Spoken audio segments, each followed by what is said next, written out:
कहानी है रामपुर गांव की, जहां के मर्द महिलाओं को हमेशा नीचा दिखाने की कोशिश में रहते। अरे अभी तक खाना नहीं आया, क्या मुझे एक और शादी करने की जरूरत है? नहीं जी नहीं, ऐसा मत करना, वरना मैं कहाँ जाऊंगी। खाना लेकर मैं अभी आई जी। गांव की पंचायत में भी फैसले हमेशा औरतों के खिलाफ ही रहते। मैं जो फैसला सुनाता हूँ वो भगवान की आज्ञा होती है। इस लड़के ने अपने मन से शादी करके अच्छा नहीं किया। लड़के को घर भेज दो और इसकी शादी इसकी जाति की किसी लड़के से करवा दो, लेकिन ये लड़की, इसे तो गांव के बाहर निकाल दो। नहीं नहीं जमींदार साहब, ये क्या बोल रहे हैं? ऐसा नहीं हो सकता। मेरी बेटी मासूम है, इसे अच्छे बुरे की समझ नहीं है। अरे कहाँ जाएगी ये बेचारी? कहाँ जाएगी? इतनी चिंता है तो पूरे परिवार का गांव निकाला कर देते हैं। बेचारे पूरे बसे बसाए परिवार को गांव छोड़ना पड़ता है। चाहे जो हो, अगर बेटियों को कंट्रोल नहीं कर सकते तो गांव में रहने का कोई मतलब नहीं है। यहाँ औरतों को दब कर रहना होगा। कोई भी अपने हिसाब से कुछ नहीं कर सकता, सब ईश्वर की मर्जी से ही होगा। तभी गांव का एक आदमी दौड़ा दौड़ा आता है। सरपंच साहब, जमींदार साहब, वो कालिया है ना, उसकी बेटी पढ़ने के लिए शहर जा रही है। अच्छा, ये कब हो गया? और कालिया की हिम्मत कैसे हो गई ऐसा करने की? लेकर आओ उसे और उसकी बेटी को। बस फिर क्या था, हाजिर हो जाते हैं कालिया और उसकी बेटी सरपंच के सामने।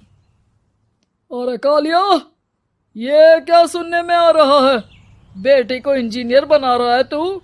और ये बता, गांव में तो स्कूल नहीं है, फिर कहां से इतनी क्लास पास कर गई तेरी बेटी? राधा, जो कि कालिया की बेटी है, उसे लगता है कि सरपंच उसकी तारीफ कर रहे हैं। सरपंच जी, मैंने ऑनलाइन पढ़ाई की है, डिस्टेंस लर्निंग से। सभी में मैंने अच्छे नंबर पाए हैं, जिसे देखते हुए शहर की इंजीनियरिंग कॉलेज में मुझे स्कॉलरशिप मिली है। वाह जी वाह, क्या होती है ये? पहले तो ये बताओ, फिर आगे की बात करते हैं। पूरा गांव राधा की बात सुन रहा था और राधा बोलती जा रही थी। तो ऐसे मैं फ्री में एक अच्छी शिक्षा लेकर गांव में जो कुछ परेशानियां हैं, जैसे बिजली, पानी और इंटरनेट जैसी समस्याओं के लिए काम करूंगी। मैं गांव को शहर से जोड़ने के लिए पुल का निर्माण करवाने का प्रस्ताव रखूंगी। मुझे पूरी उम्मीद है कि जल्द ही हमारा गांव भी तरक्की की राह पर चल पड़ेगा। राधा की बात सुनकर सारे गांव वाले ताली बजाने लगते हैं। सरपंच को समझ नहीं आता कि वो क्या करे। चुप रह नादान लड़की, गांव के खिलाफ जाने के लिए तुझे गांव से बेदखल कर दिया जाएगा, वो भी पूरे परिवार के साथ। और हाँ, अगर ठीक से गांव में रहना चाहती है तो ये पढ़ाई लिखाई छोड़ दे। हम तेरे लिए गांव का कोई होनहार लड़का देखेंगे। तभी गांव का एक आदमी बोल पड़ता है। अरे नहीं नहीं सरपंच जी, राधा बिटिया जो बता रही है, अगर वैसा हो जाए तो हम लोगों को पैसा कमाने के लिए बाहर नहीं जाना पड़ेगा। हाँ जी, और ना ही कोसों दूर पानी के लिए भटकना पड़ेगा। हमारे बच्चे भी अच्छी पढ़ाई कर सकेंगे और आगे बढ़ेंगे, ना कि हमारी तरह खेती करते बैठेंगे। क्यों गांव वालों, राधा बिटिया का साथ देना चाहिए ना। सरपंच देखता है कि गांव राधा के साथ है तो वो चुप हो जाता है।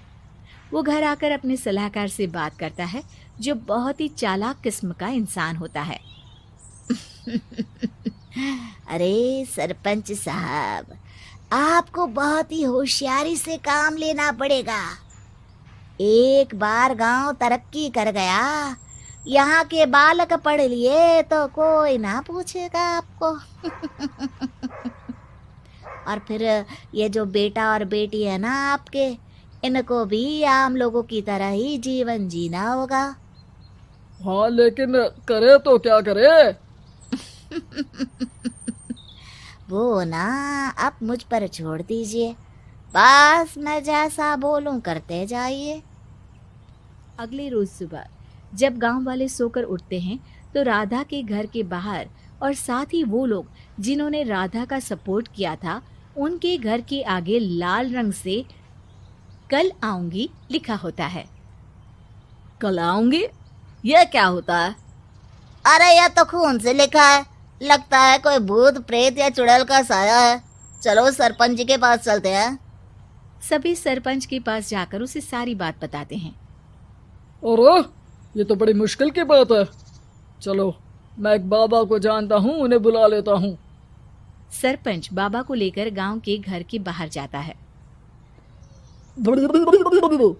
ओहो, तो ये वो चुड़ैल है जो उन लोगों को निशाना बनाते हैं जो गांव को बदलने का सपना देखते हैं।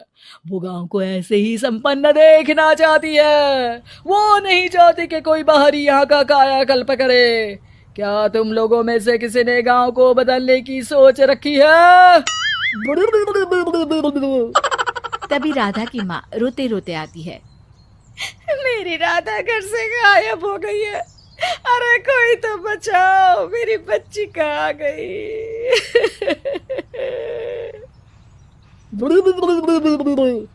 ले गई वो चुड़ैल, तेरी बच्ची को ले गई। अब वो उसे श्रापित करके छोड़ेगी, उस पर चुड़ैल का साया हो जाएगा। तभी बुरी सी हालत में राधा भी वहां आ जाती है। उसके बाल चुड़ैल की तरह फैले होते हैं और कपड़ों में खून लगा होता है। सभी राधा को देखकर डर जाते हैं। माँ, पता नहीं मुझे कौन उठा कर ले गया था। अरे दूर दूर हो जा चुड़ैल, अब हम लोग इस गांव में नहीं रुकेंगे। अरे कैसे बातें कर रहे हैं आप? कल तो आप मेरे भरोसे गांव का हुलिया बदलने, अपने बच्चों को पढ़ाने और तरक्की उन्नति की बात कर रहे थे, तो आज क्या हो गया आपको? ये फिर तुम लोगों को बहकाएगी। ये चुड़ैल गांव में आ चुकी है, ऐसे ही ये तुम्हारे घर के बच्चों को भी ले जाएगी। गांव वाले राधा को गांव से बाहर निकाल देते हैं। उसके माँ बाप रोते रहते हैं, लेकिन गांव वाले नहीं मानते। मैं भी अपनी बहन के साथ गांव के बाहर रहूंगा, लेकिन वो पढ़ाई नहीं छोड़ेगी। वहीं सरपंच के घर पर सलाहकार कहता है। देखा, सांप भी मर गया और लाठी भी नहीं टूटी। लेकिन अगले ही दिन सरपंच के घर के बाहर भी वही शब्द लिखे होते हैं और फिर सरपंच की बीवी कहती है, हमारी बेटी को किसी ने अगवा कर लिया है। तभी राधा का भाई वहां आ जाता है। अरे गांव वालों, मैंने सरपंच जी की बेटी को देखा था। वो चुड़ैल उसे उठाकर ले जा रही थी। अरे क्या मजाक कर रहे हो? नहीं नहीं सरपंच जी, आप नहीं जानते। वो चुड़ैल अब आपकी बेटी में आ जाएगी, जैसे राधा के अंदर आ गई थी। तभी सरपंच की बेटी वैसी ही हालत में वहां आती है जैसे राधा आई थी। पापा, पता नहीं कैसे मैं गायब हो गई थी। चुड़ैल, इसके अंदर भी चुड़ैल का साया है, मारो इसे। अरे नहीं नहीं, इसे भी राधा के पास गांव के बाहर ही भेज दो। अरे चुप रहो, मेरी बेटी कहीं नहीं जाएगी और चुड़ैल वुड़ैल कुछ नहीं होता है। अरे कैसे बात कर रहे हो सरपंच जी? आप तो बोल रहे थे कि आपका फैसला भगवान का ज्ञान होता है, तो अपने पर बात आई तो अब आप ऐसे बोल रहे हैं। अरे ना ना ना, आपको अपनी बेटी को त्यागना ही होगा। अरे बुलाओ बाबा को। राधा का भाई बाबा को ले आता है, जिसे अब गांव वालों के डर के कारण सच बोलना पड़ता है। मैं कोई बाबा नहीं हूँ, मैं तो मोची था। ये सलाहकार महोदय ने मुझे कहा था एक्टिंग करने को। अब वो मुझे पैसे देने वाले हैं। अब मुझे माफ कर दो। गलती हो गई, मुझे माफ कर दो। तभी वहां राधा आ जाती है।